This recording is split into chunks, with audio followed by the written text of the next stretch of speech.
Welcome on in, everybody. Tobin here with you. Thanks for checking out the channel. Much appreciated. Hope everybody's having a fantastic week out there. If you guys could subscribe here, that'd mean a lot to me.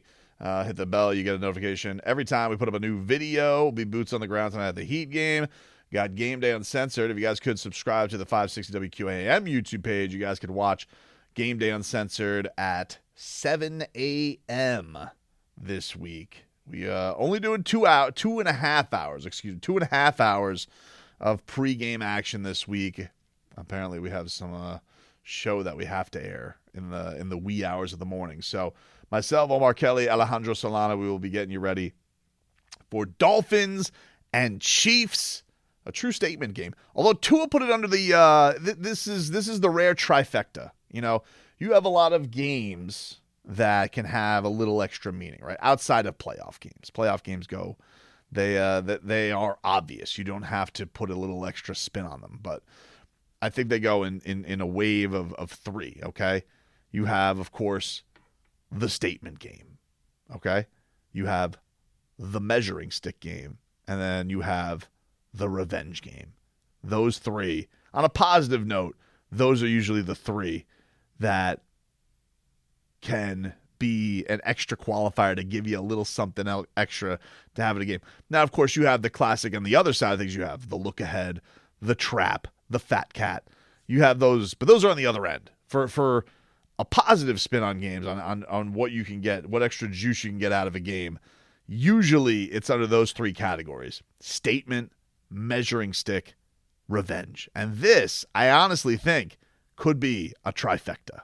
This could be Dolphins, Chiefs, statement game, because you could have a real statement put out there against the team that gets to the conference championship always. They host it. The Super Bowl champs. You beat them after all this talk. All the Dolphins, they can't beat a good team. That's the narrative out there. Mike McDaniel even acknowledges it is what it is until we prove otherwise. This could be the statement that you make. Then you talk about measuring stick. Tua was talking about this today. He goes, look, they're the Super Bowl champs. They get to where we want to get to. They've been to where we want to get to. And so for us, this is a great place to see going into the bye week. It's almost like a perfect crescendo to the season, that this going into the bye week is our final game. Then you have number 3, classic revenge game. And of course, there's one man that we have to look at for that, and that is the cheetah, Tyreek Hill. And Tyreek Hill has been talking about this game basically since the summertime, when he thought it was still going to be at Arrowhead, where he thought he was going to have the chance to go up against his former club at his former stadium and get a chance to make that statement of revenge against his former team. But instead, it's in Germany. Now, I've made my points. No, I wish it wasn't in Germany. I wish this was a pure road game. I think that would have been awesome just to have the drama of that. But from a competitive standpoint, the Dolphins have been there for a while. You don't have to technically go on the road for one of your games. Competitively and selfishly, you could look at it as a benefit for Miami, for sure. There's no doubt about that. You can't ignore the fact that not actually having to go to Arrowhead is a benefit for Miami. But I can understand from Tyreek Hill's standpoint that he doesn't want to be in a place where he's got to he has a little less juice on this game than he would if he was going to his old stomping grounds. Now, look, there's still going to be plenty of that because, we're going to be at a place where this guy's going to face Mahomes, Travis Kelce, Chris Jones. I feel like him and Chris Jones have gotten into it a little bit on Twitter. Whether it's in fun or just, you don't know. But it's going to be one of those things where he looks at this as his opportunity to show you, see, you missed out. And those things are fun. They always are. They always are when you get the matchups against the former club. It's impossible not to feel like you got a little bit of something there. So I don't blame Tyreek Hill for being in that mode of not loving the fact that this is going to be his chance to prove against the Chiefs. Hey, you see, look at me. 1,000 yards in 8 games. You idiots. You thought that I was going to be washed. You thought that I wasn't worth it. He's been very much worth it. And the thing that's been interesting with Mike McDaniel on the Tyreek Hill thing is he has very much put out there this message of leadership that Tyreek Hill is continuing to bring to the table, and the way that he practices, and the way that him and Tua go out there and practice. We see these things, and it looks so damn easy the way they're able to execute on a game day. But Mike McDaniel lets that be known, like, hey, these guys, there's a reason for that. These guys bust their ass to make that happen. And so it's a really cool thing. I can't wait to see this matchup and seeing what Tyreek Hill is going to be able to do. And I do think that, I know he said after this last game, hey, I don't want to get fined anymore. I'm sick of the NFL fining me. I'm sick of them taking my money, which is garbage in its own right. You know, how many times have we seen that stupid backflip video? And the NFL is using that in commercials and using it to promote things. How stupid is it that they're going to fine him for that? But the coolest celebration that you've ever seen is getting money taken away from Tyreek Hill. I think it did. I don't even know if it did, to be honest with you. But the point is, like, the fact that it's even an idea that they might fine him,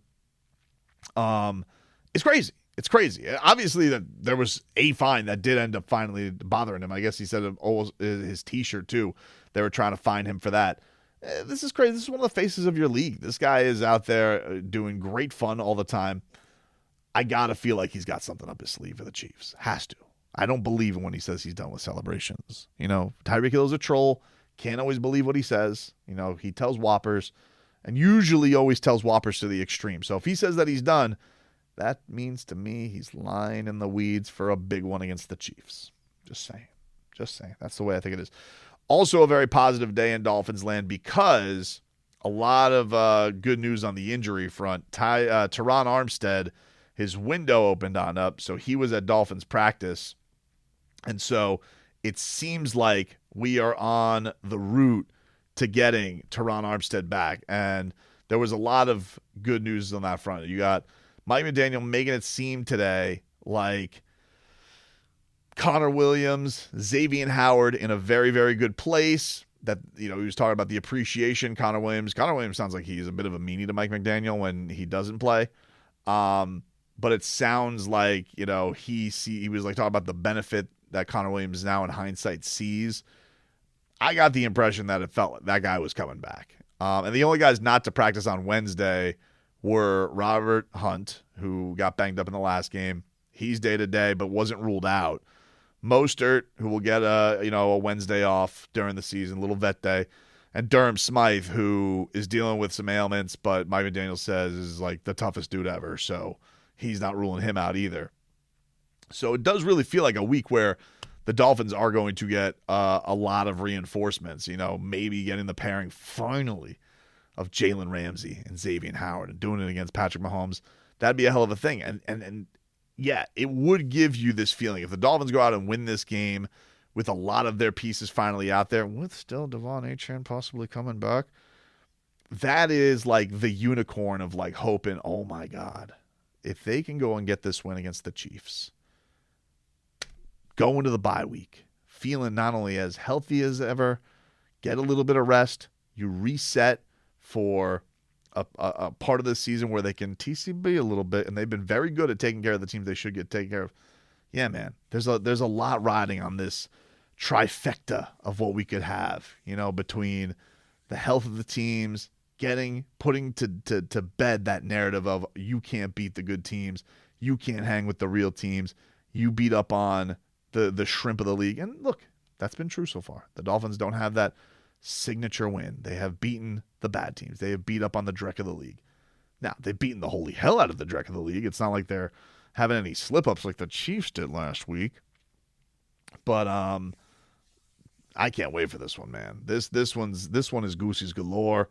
It's got everything you could possibly hope for between the drama with Tyreek Hill, Tua v. Patrick Mahomes, Andy Reid, you know, maybe the best coach going right now against the young up-and-comer in Mike McDaniel, who may come for all of Andy Reid's stuff.